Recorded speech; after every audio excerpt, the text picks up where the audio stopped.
시작주세요. 감사합니다.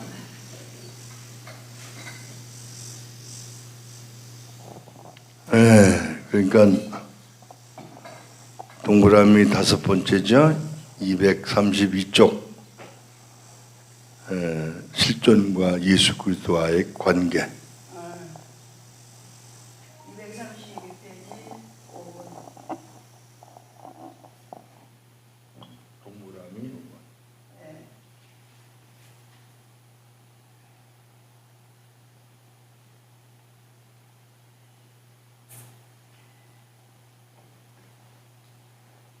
네, 5번입니다. 동그라미 5번.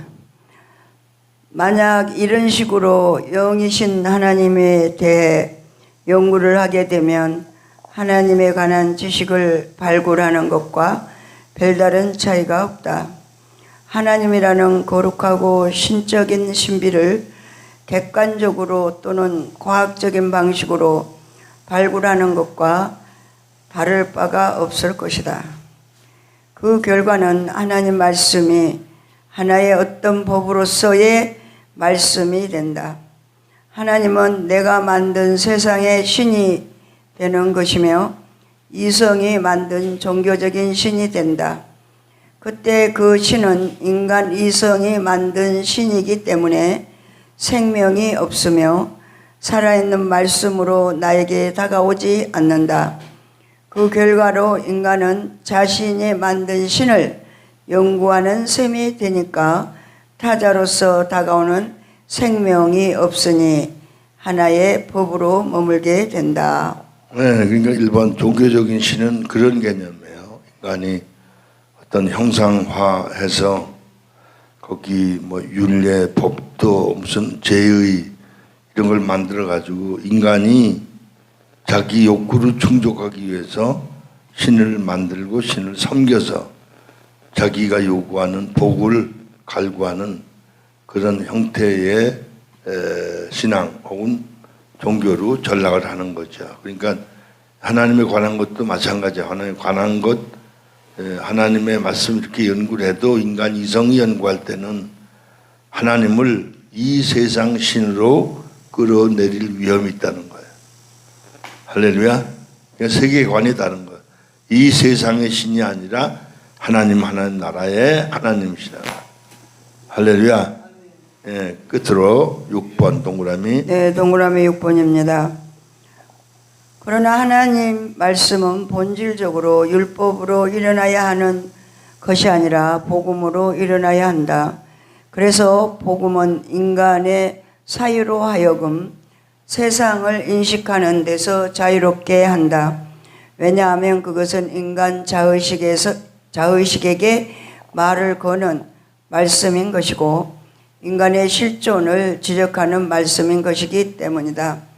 그것은 나의 실제가 어떠하냐를 지적하는 말씀이다.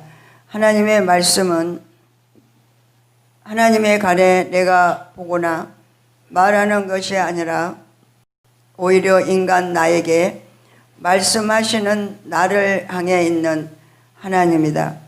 그것은 원래 하나님에게서 나온 말씀이라는 의미고 동시에 나에게 향한 말씀이라는 의미다. 하나님에 관한 말은 역사로서의 실존과 전혀 무관한 말이 되지만 실존과 관계하는 말이란 오로지 하나님 자신에게서 나온 말뿐이며 이것은 역사로서 나를 향하는 말씀이 된다고 할 수 있겠는데 하나님의 말씀이란 하나님이 나에게 행하시는 신적 행위를 의미한다고 하겠다. 하나님의 말씀이 이란 하나님에게서 나온 말이고 이것은 인간 나라는 실존에게로 향한 말이다.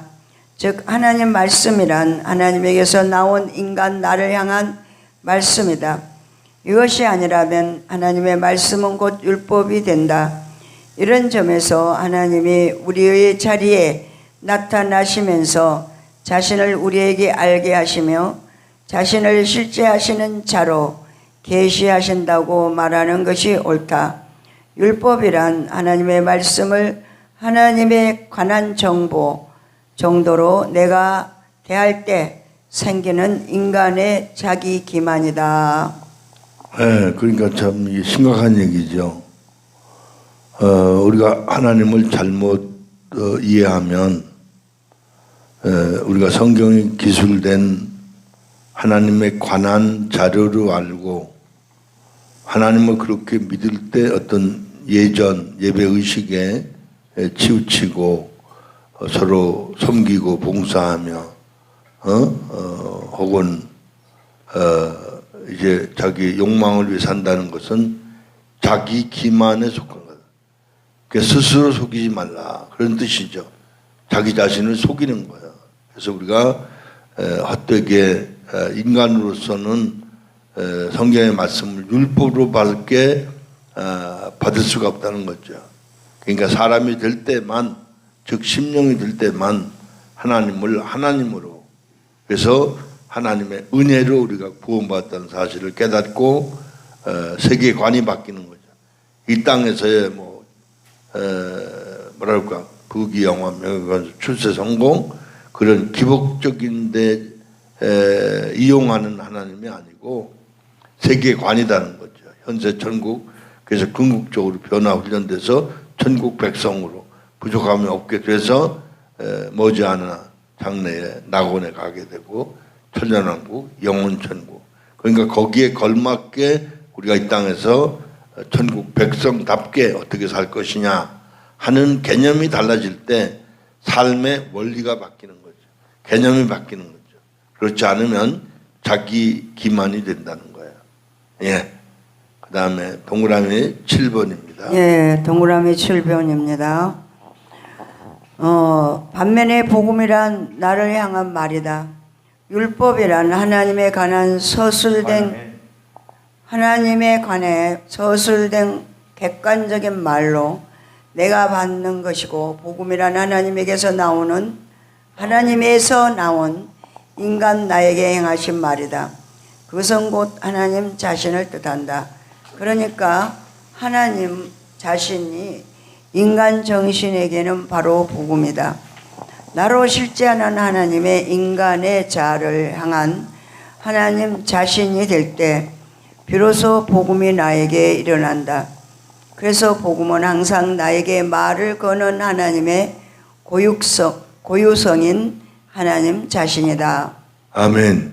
그러니까 중요한 건 이제 우리가 조그맣게 가령 일본만 건너가도 대만만 건너가도 혹은 중국만 가도 어느 나라 가든지 이게 가치관이 달라요. 같은 세상이지만 이 땅이지만 그 세상에 대한 가치관이 다른 거예요. 그러니까 미국만 가도 달라요. 물론 이제 음식 먹는 습관도 다르죠. 또 뭐 작은 예로 미국에서는 대부분 이게 가다 무조건 차가 있든 없든 상관없이 그 횡단보도에는 무조건 섰다가 가는, 섰다 가지 않으면 벌금을 물게 되고 많은 경제적인 손해를 보니까 사람들이 필요에 의해서 불가피하게 법을 지키는 그런 이제 모습들을 보게 됐어요. 그러니까 전혀 다른 거예요. 이런 게 작은 나라만 가도 달라지는데 우리는 가령 어느 나라로 이민 갔다 그러면 그 나라 법을 배우고 그 나라 법에 맞게 살아야 된다. 그 나라 역사도 알고 그런 것처럼 우리는 세계관이 바뀌는 거예요. 현재 천국에서 이기적인 개념이 아니고 하나님 뜻대로 하나님 원하시는 대로 하나님과의 관계뿐 아니라 이 땅에서의 관계도 올바르게 살아내야 될 줄로 믿습니다. 아멘. 234페이지 8번 동그라미 8번입니다. 복음은 그것을 듣는 인간 나에게 말을 거는 하나님 자신이기 때문에 그것은 하나님의 고유성인 나이다. 하나님의 나를 시간과 관련지어 표현하자면 그것은 영혼과 직결되어 있다. 세상에 거하고 있는 인간은 하나님의 나를 발견하면서 비로소 영혼을 맛보게 되는데, 인간이 맛보는 영혼이란 세상 안에 거하면서 만나는 영혼이기 때문에 항상 순간으로 느껴진다. 영혼은 순간으로 임하는 실제적인 현재를 가리킨다. 하나님의 나는 인간의 형이상학적인 혹은 사유된 시간 내에 거하는 것이 아니라 실제적인 시간, 즉 현재에 거한다. 그래서 복음이란 세상의 시간이 아니다. 하나님의 나를 만나면서 시간이 세상에 속한 것이 아니라 하나님에게 속한 것을 발견하게 된다. 왜냐하면 시간의 실제성은 영원이고 영원은 세상에서는 항상 순간으로 임하기 때문이다. 인간은 하나님의 말씀을 복음으로 받으면서 비로소 하나님의 시간, 즉 영혼에로 초대된다. 여기서 복음의 세상의 시간을 통해 복음은 세상의 시간을 통해 확인되지 않는다. 시간은 이교의 세상에 잔류해 있다. 세상의 시간은 복음의 보증이 되지 못한다. 오히려 하나님의 시간이 복음을 잇고 있다. 그것은 복음이 시간들 안으로 잇고 온다. 하나님의 시간에 관해 올바르게 말할 수 있기 위해 복음과 율법의 구분을 알아야 한다. 그 시간은 영혼의 공간에 있는 시간이다. 여기서 시간의 개념은 하나님에게로 들어가게 된다고 말하는 이반트의 말이 다소 일리가 있어 보인다. 네, 그러니까 이 이제 개념, 시간 개념, 그냥 또 인간 사람의 개념, 율법과 복음에 대한 개념, 세계관, 자기 세계, 하나님 나라 이런 모든 것들이 종합되고 융합돼야 돼. 가령 연인들이 만날 때 순간순간 만날 때 어떤 사랑이 싹 트잖아요. 순간순간이란 말이죠. 그러나 결혼한 후에 사랑이란 순간순간이 아니고 함께 살아가는 거죠. 그래서 삶이 근본적으로 달라지는 거죠. 그러니까 너의 나, 나의 너로 상대방의 내 안에 살아 움직여서 내가 그를 위한 내가 되는 거죠. 그러니까 나의 너가 된다는 그 말과 같은 거죠. 그래서 우리는 주간이 만나서 서로 주체로 만나게 될 때 거기에 서로 동등한 인격, 가령 부부간에도 동등한 인격으로 만나게 되듯이 그리고 하나님과 우리도 이제 하나님께서 우리를 동등하게 대우해 주신다. 왜? 예수님이 하나님의 아들이신 것처럼 아들을 대하시듯이 우리를 주와 같이 예우해 주시는 그런 모습을 발견하게 됩니다. 너무 기가 막힌 거죠. 할렐루야. 그래서 하나님 원하시는 건 우리를 예수 그리스도의 장성한 분량까지 자라기를 원하십니다. 그래서 우리는 예수님의 신부가 되는 거예요. 그래서 궁극적으로 우리는 천국에서 주와 더불어 영원히 살 수 있게 되는 그런 존재가 되는 거죠. 그러니까 우리가 이 땅에서도 영원을 산다. 근데 영원이 순간이라는 게 영적인 시간은 영원한 시간이고 육신적인 시간은 일시적인 시간이에요. 이게 임의적인 시간이다. 서술된 시간, 기술된 시간. 이게 뭐 드라마 속엔 전부 기술된 시간이잖아요.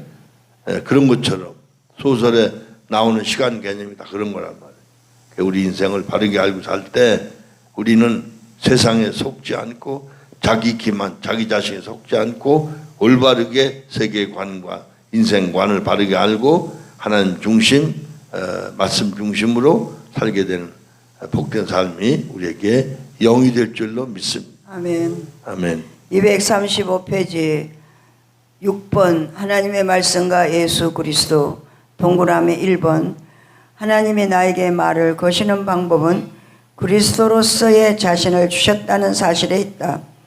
이 점 때문에 기독교의 핵심적인 고백은 내가 예수 안에서 하나님 자신과 관계하는 데 있다. 예수 그리스도를 믿는다는 것은 예수를 통하여 그리고 예수 안에서 내가 하나님에게 나아가는 것을 의미한다. 그러니까 이거는 설명이 조금 더 부가되자면 하나님께서 아들 되시는 예수 그리스도를 죄 없으신 몸으로 이 땅에 보내셨잖아요. 이사야 7장 14절 말씀처럼 또 마태복음 1장에 나오는 대로 처녀가 잉태 아들을 낳겠다. 물론 이제 창세기 1장에도 나오죠.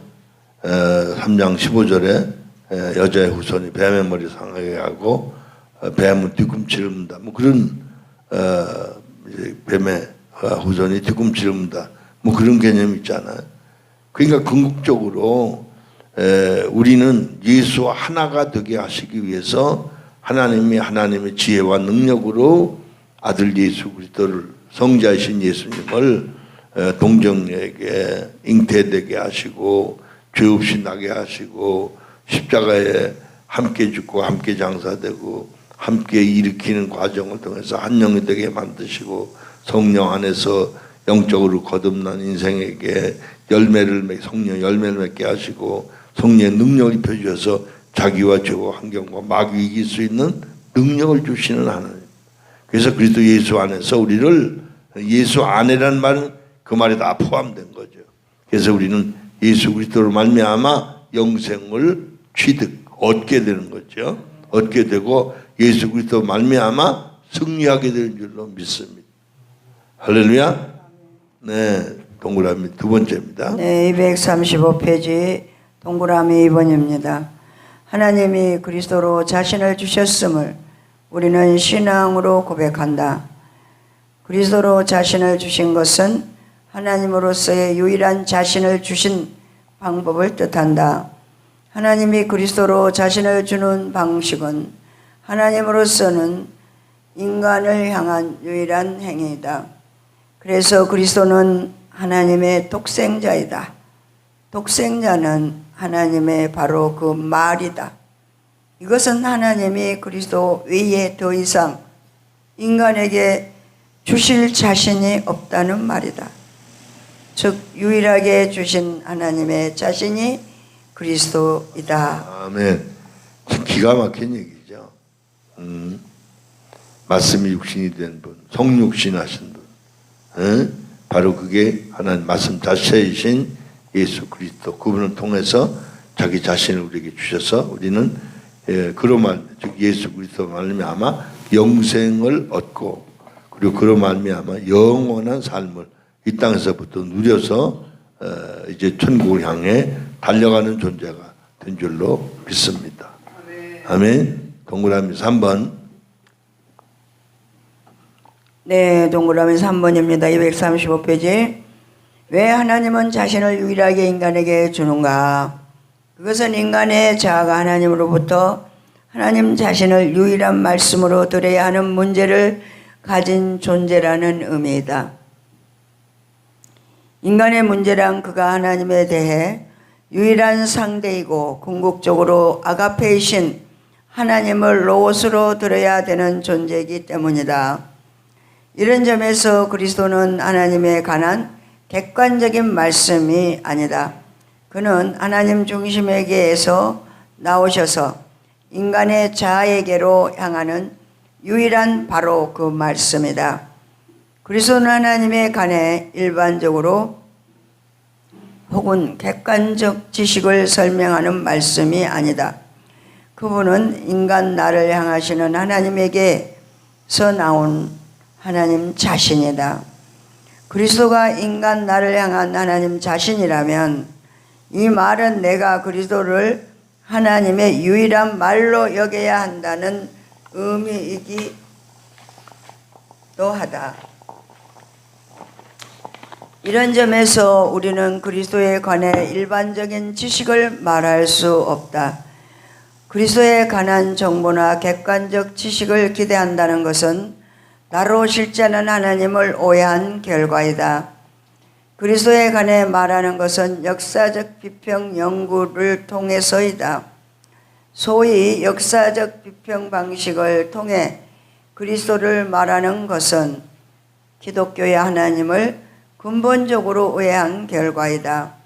현대신학자 불트만에 의하면 역사 비평 방식은 자유주의 신학의 근거를 두고 있으며 성경을 고고학적 학문의 방식으로 접근하고 이해하려는 취지를 가지는데 이 결과로 하나님의 역사마저도 소위 인식 이론적인 주관과 객관과의 관계에서 파악하려 하는 방법론을 가진다.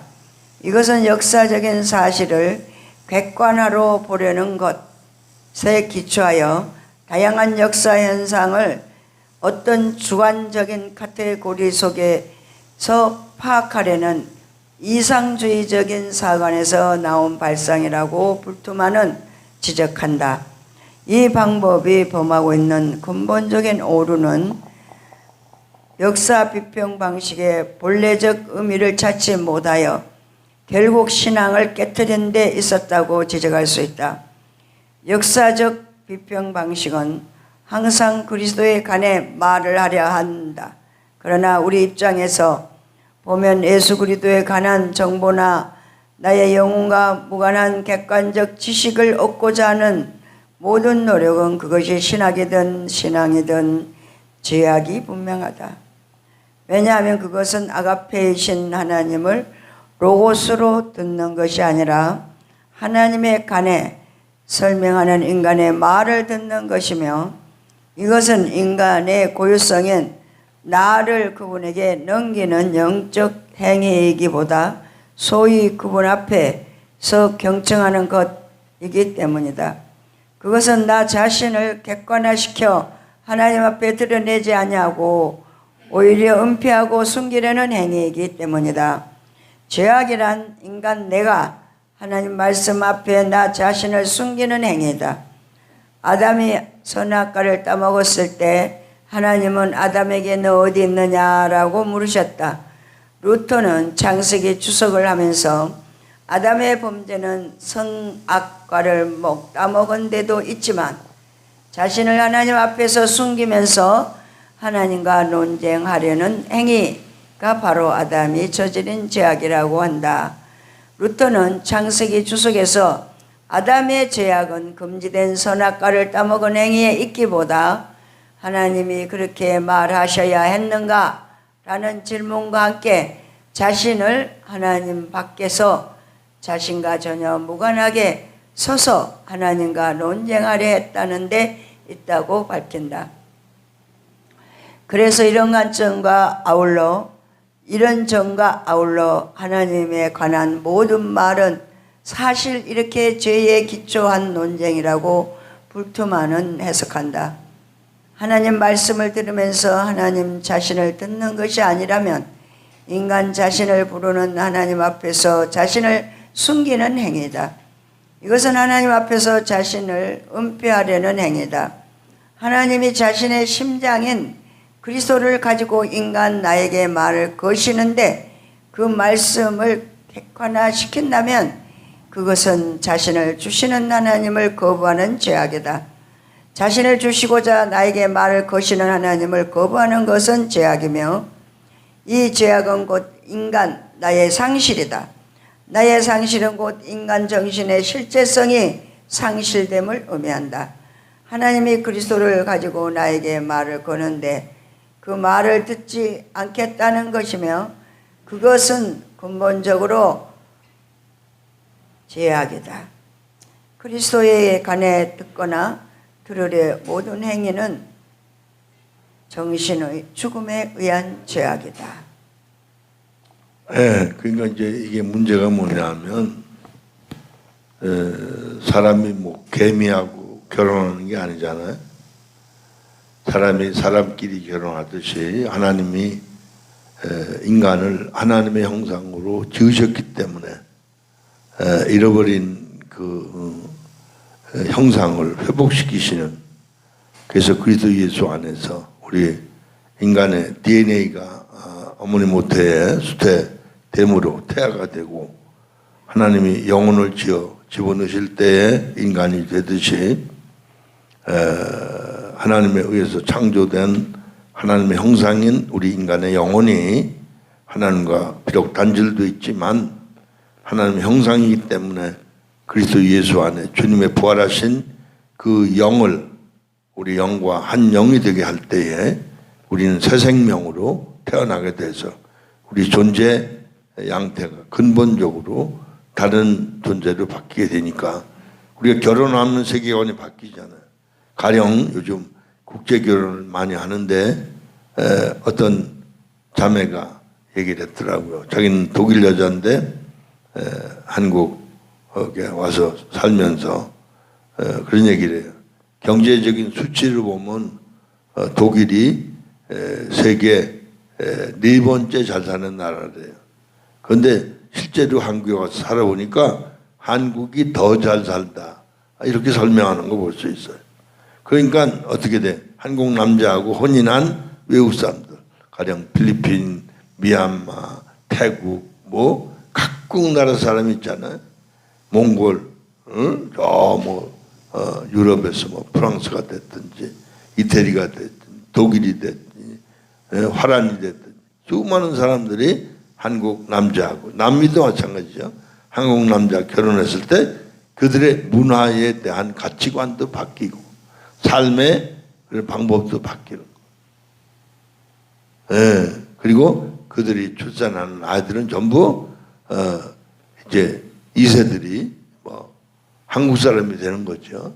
뭐 이런 것을 보게 되듯이 우리는 그리스도 예수 안에서 하나님의 형상으로 지음을 받았기 때문에 비록 타락된 존재, 죄인이지만 그리스도 예수 안에서 속죄함을 받고 예수 그리스도를 믿을 때에 하나님께서 아들 되신 예수 그리스도의 부활의 영을 집어넣어 주셔서 우리에게 영생하는 존재로 영혼, 몸을 아름답게 새롭게 재창조하셔서 우리로 하여금 하나님 뜻과 섭리를 깨달아 알고 그 뜻대로 하나님 법대로 살 수 있는 존재로 우리를 바꾸어 주시는 줄로 믿습니다.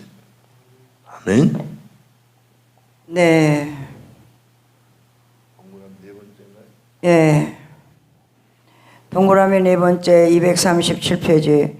그리스도는 인간의 실존과 관계한다. 이 말은 인간이 그리스도와 본질적으로 관계하고 있으며 그로 인해 실존이 되어야 한다는 과제를 가진다. 하나님이 그리스도로 자신을 주신 것은 인간이 그리스도를 불러내었다는 말과 같은 말이다. 인간이 그리스도를 부르지 않는 만큼 문제가 없다면 하나님은 그리스도를 가지고 자신을 주실 리 없다. 자신을 주실 리 없다. 하나님이 그리스도의 죽으심과 살리심으로 인간에게 말을 거는 것은 인간이 궁극적으로 그리스도를 죽인 존재로서의 문제이기 때문이다. 인간이 이런 문제성이 아니라면 하나님은 그리스도로 자신을 계시하지 않았을 것이다. 인간의 실제성은 그리스도와 직결된 존재이다. 네, 그런 거예요. 예수와 더불어 함께 죽고 함께 장사 지내지고 함께 일으켜졌기 때문에 우리는 새로운 존재, 새로운 생명이 된 거예요.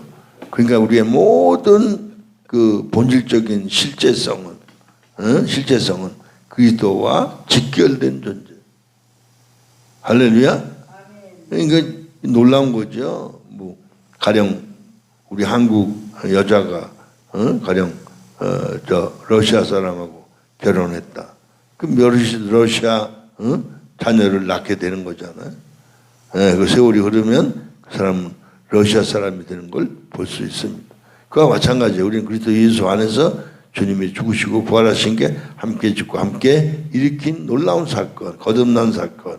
그래서 새 생명을 얻고 영생을 얻기 때문에 우리는 그리스도와 직결된 존재로서 영생하는 존재, 하나님의 자녀요, 하나님 나라의 왕이요, 하나님이 거하시는 성전이요, 하나님께 예배하는 제사장이요, 그리고 예수 그리스도 신부로서 우리가 존재하는 존재로 우리가 온전히 예수님 때문에 성령 안에서 변화가 된 줄로 믿습니다. 아멘. 네. 238페이지 맨 위에 동그라미 5번입니다. 만약에 그리스도가 나에게 말을 거시는 하나님 말씀이 아니라면 2000년 전에 죽은 나사렛 예수라는 한 유대인 청년의 죽음이 지금의 나와 무슨 관계가 있는가?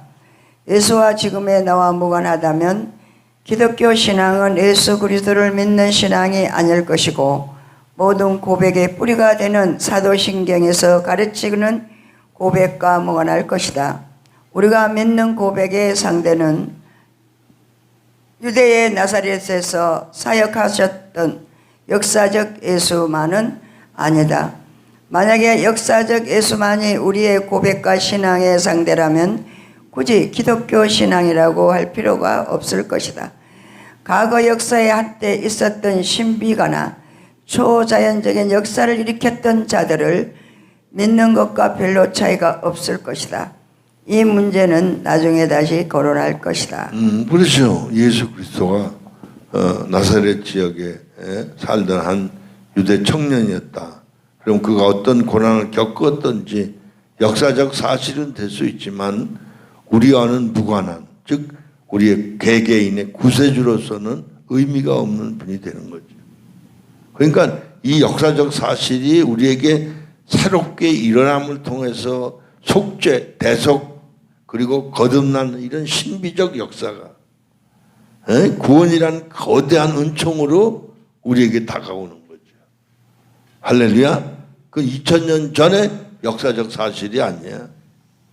이것은 지금도 반복해서 일어나는, 좀 이해하기 쉽지 않지만 아담과 하와가 아들, 딸을 낳게 된 것처럼 우리 인생들도 지금 수많은 세월이 흘렀지만 동일하게 결혼을 통해서 자식을 낳고 사는 그 모습이 동일 유사하다. 그러니까 2000년 전에 오순절을 통해서 12제자와 120문도가 성령을 받고 변화됐던 것처럼 지금도 동일하게 성령의 이중적 사역, 거듭나게 하시고 능력을 덧입혀 주시는 이 놀라운 사건, 요한복음 14장 16절 17절에 예언하신 주님의 진리의 성령의 사역이, 그가 요한복음 20장 22절에서 숨을 내쉬며 성령을 받으라 라고 말씀하신 것처럼, 그 창세기에 말하는 창세기 2장 7절에서 그죠? 흙으로 지으시고 코에 생기를 불어넣으신 것 같이 동일한 사건, 오순절날 성령으로 말미암아 가득하게 하시고 그리고 능력을 충만하게 입혀주셨던 그 사건. 그래서 그들이 순교하기에 이르기까지 복음을 신뢰하고 죽기까지 충성했던 것처럼 이 진리의 성령 혹은 예수 그리스도의 십자가 사건은 과거나 현재나 동일하게 우리에게서 생명의 역사, 구원의 역사가 일어남을 우리에게 보여주고 있습니다. 할렐루야. 예, 238페이지 6번입니다. 동그라미 6번. 하나님의 말씀이 가지는 중요한 힘은 하나님이 인간의 나 또는 자와 직접 관계한다는 것 외에 있다. 것에 있다. 그것은 에서와 나와서 모세로 들어가는 성질을 가진다고 할 수 있다. 이것을 우리는 인격이라고 간주할 수 있겠다.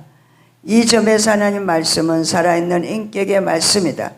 인격이란 나와 너 사이에서 일어나는 영적인 관계인데 이 관계로 인해 하나님의 말씀은 살아있고 활동력이 있다. 히브리서 4장 12절은 성경의 증거가 설득력을 얻는다.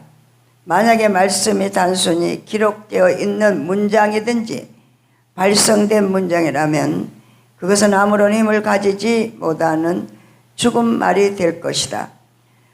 말이 힘을 가져야 비로소 살아있다라고 말할 수 있다. 살아있다는 말은 항상 운동하며 활동하여 듣는 자를 움직이게 한다는 의미다.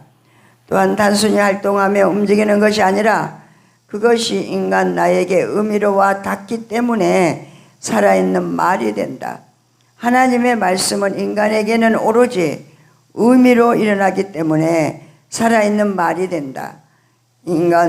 살아있다는 것이 인간의 나의 생명의 의미를 보여주고 부여하고 있음을 가리킨다. 살아있는 것은 항상 정신적 의미를 가지고 움직이는 것을 말하기 때문에 만약에 우리가 아무리 훌륭한 집을 가진다고 해도 집과 관계하는 생의 의미를 가지지 못하고 그한다면 우리는 그 집에서 살아간다라고 말할 수 없는 것과 같다. 살아있는 것은 항상 생명의 의미와 관련이 되어 있다. 네, 할렐루야. 그러니까 이런 거 결혼이란 단순히 한 집에 사는 게 아니라, 그죠? 그 모든 게 하나로 통일되는 거죠. 그래서 자녀가 주체돼서 자녀를 출산하고 그 자녀와 더불어 인생을 구가하며 살아가는 것처럼 예수 그리스도로 우리가 한 몸, 한 영, 한 생명이 됐다는 것은 우리의 삶의 가치관이 바뀌는 거예요. 삶의 의미가 다른 거죠. 자기를 위해 사는 게 아니라 하나님을 위해 사는 거. 다른 말로 자기를 위해 살아도 자기 뜻대로 사는 게 아니라 하나님 뜻대로 사는 거. 아멘. 할렐루야. 그때 의미도 새로워지고 삶의 가치관도 바뀌고 모든 게 달라지는 줄로 믿습니다. 아멘. 예. 동그라미 7번. 329페이지 동그라미 7번. 살아있다라는 것은 나의 영혼을 의미 있게 움직이게 하는 것을 뜻한다며, 여기서 의미라는 말을 한번 생각해 볼 수 있다. 의미란 절대적으로 나와 관계한다. 예를 들어 고생이 인생에서 의미 있다라고 누가 말할 때 그 말은 다른 사람에게 의미 있는 말이 아니라 그 말을 한 바로 자기 자신에게 의미가 있는 말이다. 이처럼 의미란 오로지 나와 관계할 때 생기는 타자의 역사이다. 그래서 의미를 말하면서 소위 나를 말하지 아니한다면 잘못 말한 것이다. 의미란 나와 타자와 관계하면서 나라는 주체가 가지는 자의식이다.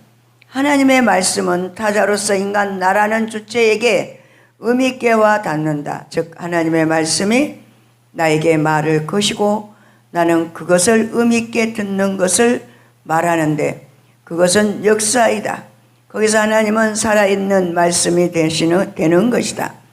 하나님의 말씀은 말을 거는 주체가 되고 나는 그것을 의미 있게 듣는 주체가 될 때, 다시 말해 말씀과 내가 주체와 주체로서 만날 때 거기서 인격적인 역사, 즉 살아있는 말씀이 일어난다. 말씀이 살아있다는 것은 오로지 말씀과 내가 주체와 주체의 관계로 만날 때 가능하다.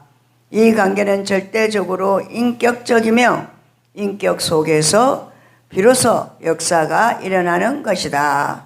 네, 이거는 우리 남녀 관계도 마찬가지잖아요. 이게 서로 사랑한다는 말은 주체와 주체가 만나는 거야. 그게 서로 어느 쪽이 사랑한다고 할 때 이쪽에서 맞장구 치는 거야. 나도 사랑한다. 그럴 때 결혼이라는 게 이루어져서 그게 모든 게 새로운 역사가 일어나잖아요. 에? 그와 마찬가지로 우리도 하나님과 영적으로, 하나님 영이시기 때문에 우리 영이 하나님 만나서 심령이 됨으로 하나님의 그 뜻과 섭리가 우리 안에서 주관 객관이 주관 주관으로 주체 주체로 발전해서 그분이 뜻하시는 바대로 우리의 모든 삶을 육신적인 삶이 아니라 영적인 삶으로 바꿔서 살아갈 때 우리 삶이 전부 다 진리가 되고 생명이 돼서 일시적인 것들이 영원한 것들로 나타나고, 그리고 놀라운 사실은 하나님의 말씀이 살아있기 때문에 그 말씀이 우리에게 가령 대언, 예언이 될 때 그 말씀대로 모든 사건들이 실제 일어나는데 영적인 것뿐만 아니라 육신적인 것도, 가령 질병의 문제가 됐든 물질의 문제가 됐든 말씀하시는 대로 역사가 일어나고, 더 나아가서 구체적으로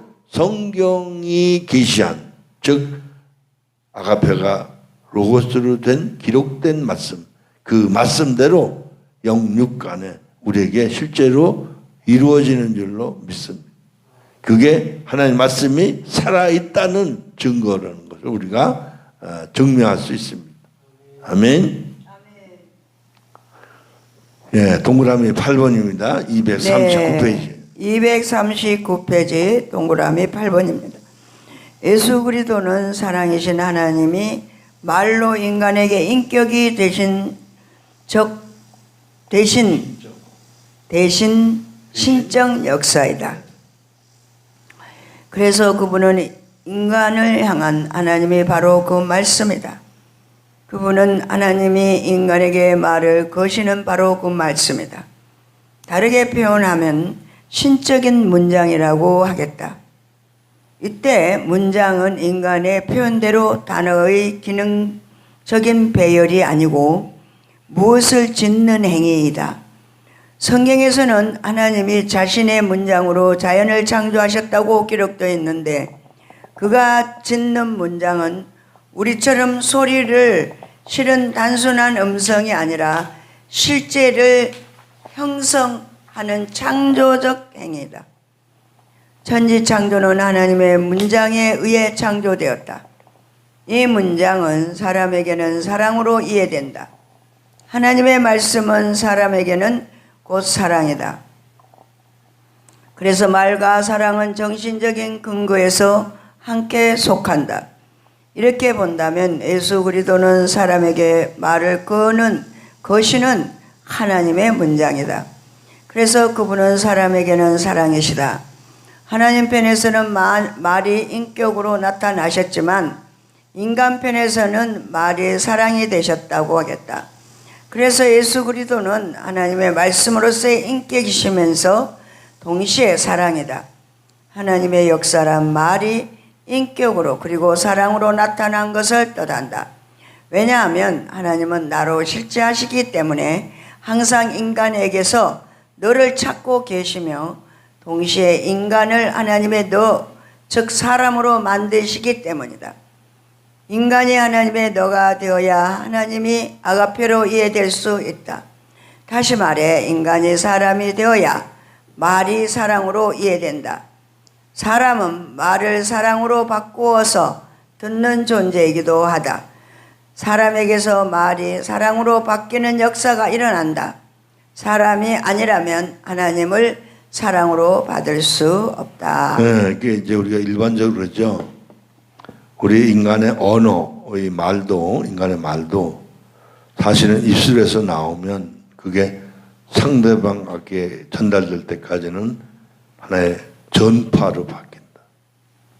그래서 상대방이 들을 때 귀에서 다시 울림을 통해 그 뇌에 들어가면 그게 다시 언어로 재구성이 된다는 그런 얘기가 있는데, 우리 좁게 말하면 성령의 은사를 통해서 병자 보고 하나님이 낫다 그래라, 그 말이잖아요.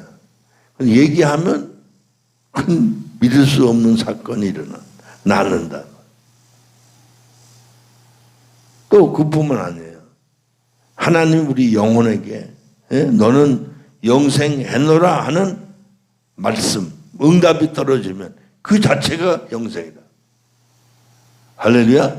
이거 기가 막힌 거죠. 그게 이미 이루어져 있기 때문에 또 그걸 이루신 분이 말씀하시는 대로 이루어지는 줄로 믿습니다. 할렐루야. 그래서 나는 아무 능력이 없지만 중국 연길에 가서 저녁 금요일날 저녁에 한 600명이 모였는데 그 중에 한 100여 명이 우르르 나와서 안수기도 해달라고 그래서 그냥 뭐 내 생각엔 별 생각 없이 그저 하나님이 고쳐주시길 바라는 마음을 가지고 그것도 그냥 방언으로 기도하면서 그냥 툭툭툭툭 머리만 쳤는데 그날 저녁에 수많은 사람이 병원에서 고칠 수 없다고 퇴원당한 사람들이 고침을 받아가지고 난리가 났다. 그래서 막 토요일날 수많은 사람이 찾아오고 그 다음에 주일날 하도 사람들이 많이 와서 본당 사람이 들어올 자리가 없어서 그 교회가 생긴 이래 가장 많이 모였다. 창문을 열고 뭐 목만 들여 밀었는데 얼마나 사람이 많이 와요. 그런 일을 봤다. 그게 뭐예요? 하나님의 말씀, 하나님의 말, 그게 얼마나 능력이 있는지, 효용이 있는지. 여기 말씀을 통해서 다시 한번 말의 위력, 말씀의 능력에 대해서 다시 한번 깨닫게 되는데, 바로 예수 그리스도가 하나님 자신이시면서 하나님의 말, 하나님의 말씀이신 바로 그리스도라는 사실을 우리가 재확인하게 됩니다. 아멘. 아멘. 240페이지 9번입니다. 하나님의 말씀은 인간이 반드시 들어야 하는 말이다. 들어야 하는 말이란 하나님이 나에게 나의 생명의 주체로서 말을 거는 것과 동시에 내가 그것을 주체로서 의미 있게 듣는 것 사이에서 가능하다. 여기서 캐리고마의 문제를 생각해야 한다. 왜냐하면 하나님의 말씀을 듣는 것은 결국 예수라는 인간의 심장을 향한 하나님의 말씀을 선포하는 것이라 하는 캐리고마와 직결되기 때문이다. 신앙은 들음에서 일어나고 들음은 곧 캐리고마를 듣는 것을 뜻한다. 바울이 예수를 그리스도로 말하면서 신앙으로 산다고 말했을 때는 듣는 자가 나사렛에서 태어나고 거기에서 살았던 소위 역사적 예수를 믿는 믿음으로 말미암아 산다는 것을 말하는 것이 아니었다. 바울은 선포된 예수, 즉 선포된 그리스도를 믿는 믿음을 말한 것이다. 신앙, 믿는 신앙. 그리스도를 믿는 신앙을 말한 것이다. 이 점에서 현대 신학자인 불트만은 바울은 예수의 역사적 제자가 아니었다. 그는 헬라계 그리스도교 공동체 캐리고마를 통해 그리스도교 신앙을 얻었다고 말한다. 그에 의하면 바울의 회심의 의미는 그리스도 십자가에서 선포된 모든 인간들의 공로와 명예에 반대하는 하나님의 심판에 대한 순정적인 굴복이었고 이것이 그로 하여금 신학으로 재현되었다고 본다. 바울에게서 예수가 가지는 중요한 의미는 예수가 유대인으로서 율법 아래 나셨다는 것과 십자가의 죽으심이었다고 불투만은 말하면서 바울은 역사적 예수가 아니라 예수의 선제를 믿은 것이라고 주장한다.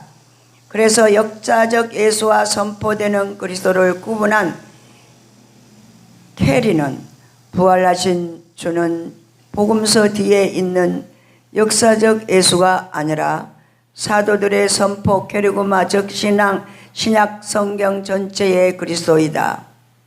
고 주장하는 것도 일리가 있어 보인다. 기독교가 신앙을 말할 때 그것은 엄밀하게 말하면 사실 역사적 예수를 믿는 신앙이 아니라 선포된 그리스도를 믿는 신앙인 것을 그들은 주장한다. 이런 점에서 성경은 선포된 그리스도를 기록하고 있다고 할 수 있다. 그렇다면 선포된 그리스도란 과연 무엇인가?